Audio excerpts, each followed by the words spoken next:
Hey, what's going on, everyone? My name is Donovan, and today I want to share with you an unboxing and first look, and also go on my first run with the new Amazfit Bip S.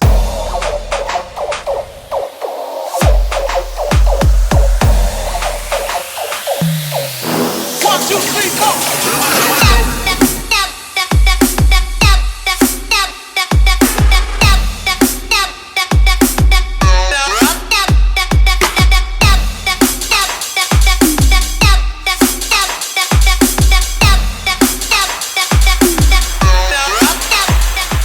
All right, now that we got the watch unboxed, let's go ahead and run through some of the features that the new Amazfit Bip S has to offer. Now, before I get any corrections, technically this isn't a new watch. It's been out since February in China, but it's just now coming to the United States in early June, so it will be available.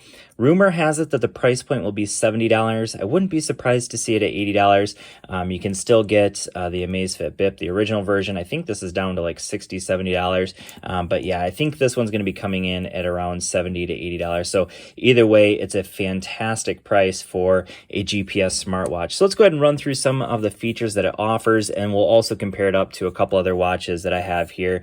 So we have that always on color display. So it's a 1.28 inch display, and it's a TFT screen, which basically means it's trans-reflective. So you can see that even when the screen technically isn't on in bright light, it actually is quite bright. And you can see the screen no problem.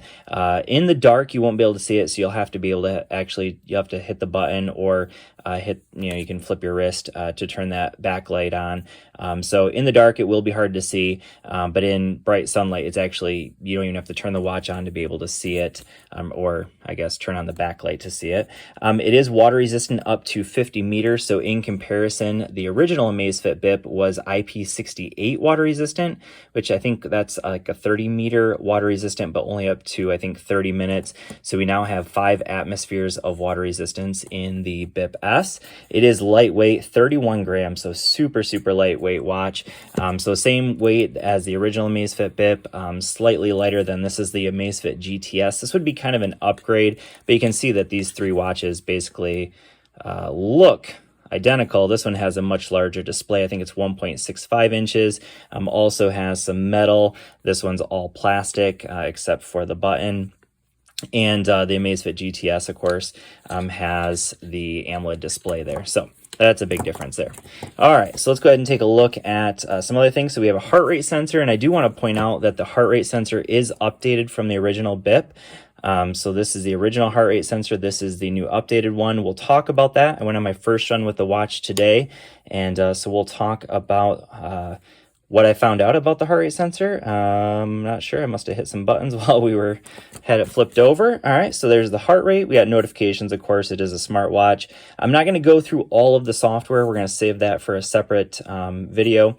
We'll talk about that built-in GPS. Again, I went for a run today, and we'll talk about how accurate the GPS was. Multi-sport tracking, we'll take a look at that. And then long-lasting battery, and that's probably the #1 feature of this watch. Up to 40 days of battery. So today, so this again, for just a first impressions video, but when I take a look here, you can see I'm at 53%. So over the course of last night, it was at 63%. I didn't charge it at all when I got it out of the box, so it was at 63%. I went on an 11-mile run today, and obviously you can see, almost 20,000 steps today.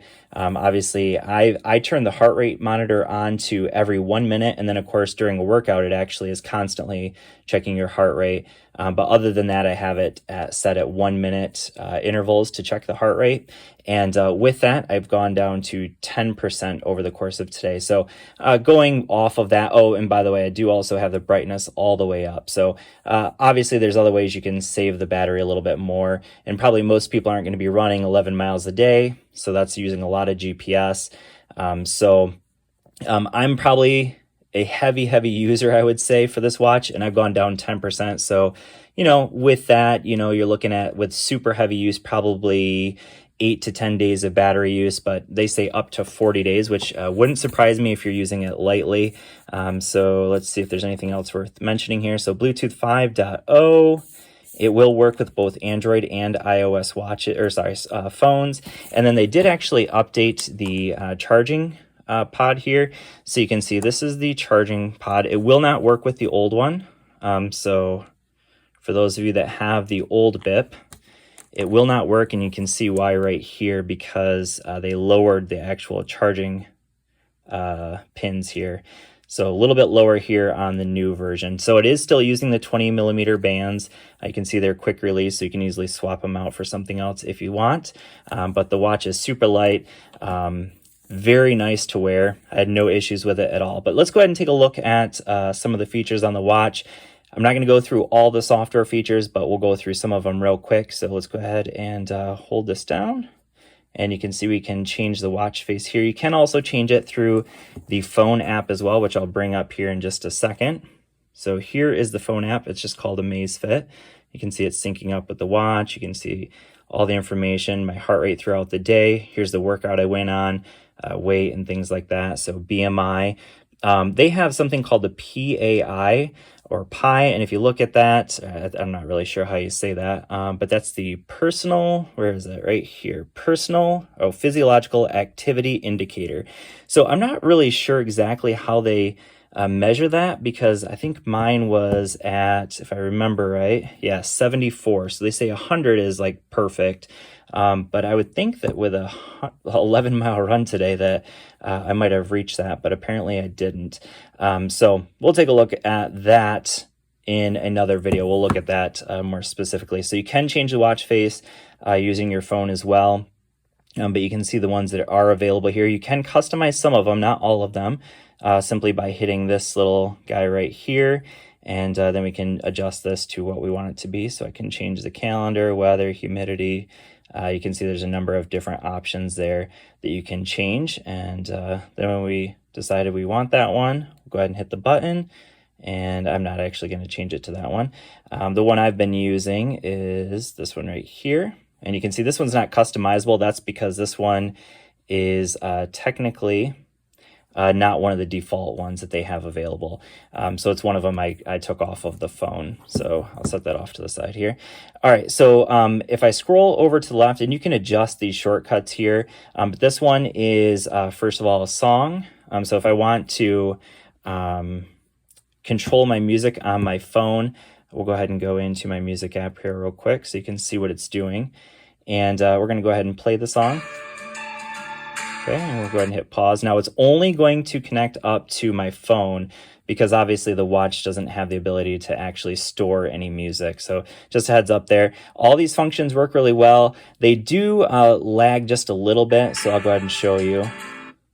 So that was pretty much immediate, but you can see the volume control right there worked right away. Don't want to play the song too long because don't want to get a copyright strike. And then this is our status. So you can see total mileage covered for the day, calories, number of sessions, and then steps for the day. Here's our PAI, that physiological activity indicator. Again, they say 100 is your target. And I would think with maybe because I didn't sleep enough, I'm not really sure, because this does have a sleep monitor as well. That heart rate sensor, we'll talk more about that when I get into my workout. And you can see it kind of tracks it over the course of the day and shows you your heart rate zones throughout the day. And then we have our weather, and you can see we can go into the weather coming up as well. And that's pretty much it there. And then we have our shortcuts here. There's our battery, time, and then here is do not disturb. So we can adjust that if we want. That's going to turn off our lock screen so we can lock the screen on. So the only way to unlock it is to hit the button then. Use that probably while you're swimming because of course you can swim with this. We already showed you the brightness a little bit earlier. And then the other one over here is a shortcut to take you into the music app again. And if I scroll up from the bottom, that's going to take me into my notifications. That's pretty much it. I can talk about the notifications in another video because you can get notifications as well.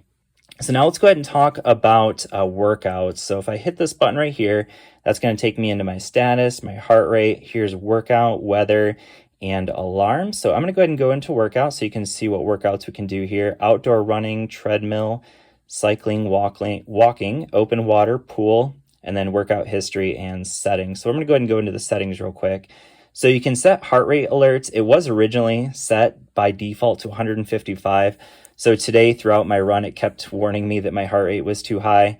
That was by default. Really, I should probably change that, but you can do pace alerts as well and distance alerts. The distance alerts are nice because it vibrates. So I set it to every mile to vibrate. And then we have also, we can change the pool size there as well.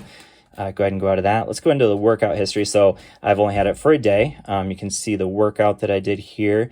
And what I want to show you is, real quick, I did wear my Apple Watch at the same time while I was working out with this one. So I just want to show you as a comparison.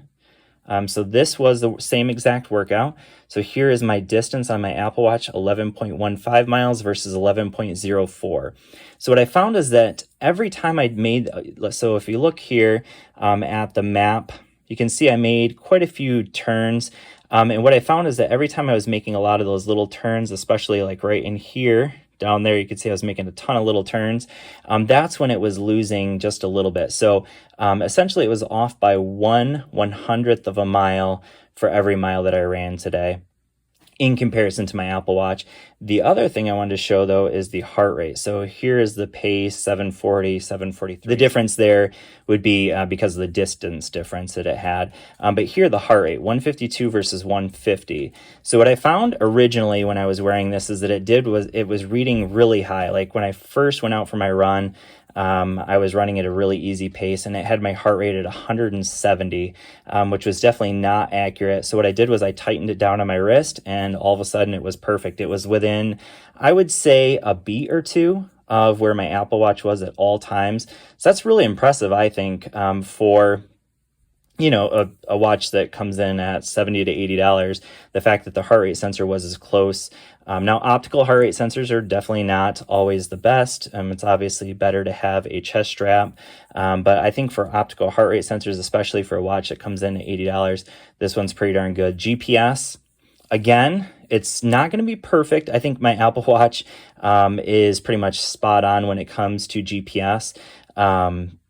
I've done a number of runs where I've tested it out and it's pretty much dead on. So the fact that this one was pretty darn close, 1/100th of a mile off for each mile, I think is not too bad at all considering, again, the price point. And I think, again, the area where it was always missing was when I was making all those little turns, it was just coming off a little bit on each of those. So that's really about it. So I think so far, I'm pretty impressed with the watch. Obviously, there are some things that it doesn't have. Of course, you can't put music on it or anything like that. But for a watch that's coming in at $70 to $80, if you're looking for a cheap GPS watch, this definitely could be a good watch for you to consider. All right, so before we wrap up this video, I did want to mention a couple of other videos that we're going to be definitely doing on the Amazfit Bip S. One will be a detailed software walkthrough, or walk through all of the watch software and as the phone software as well, because it is going to connect up to your phone. Whether you're using it with an Android or iOS device, the software itself is the same. So we'll walk through that in detail in a future video, and then also, of course, a final video. If there's other videos you'd like to see, maybe some comparisons to the GTS or to the original Amazfit Bip, which we kind of did in this video, or even like an Apple Watch or a Garmin watch, definitely let me know down in the comment section if there's any other videos you'd like to see on the Amazfit Bip S, and I will do my best to accommodate those. So thanks for watching. Hope this video has been helpful for you. Enjoy your running, and we'll see you all in the next video. Peace.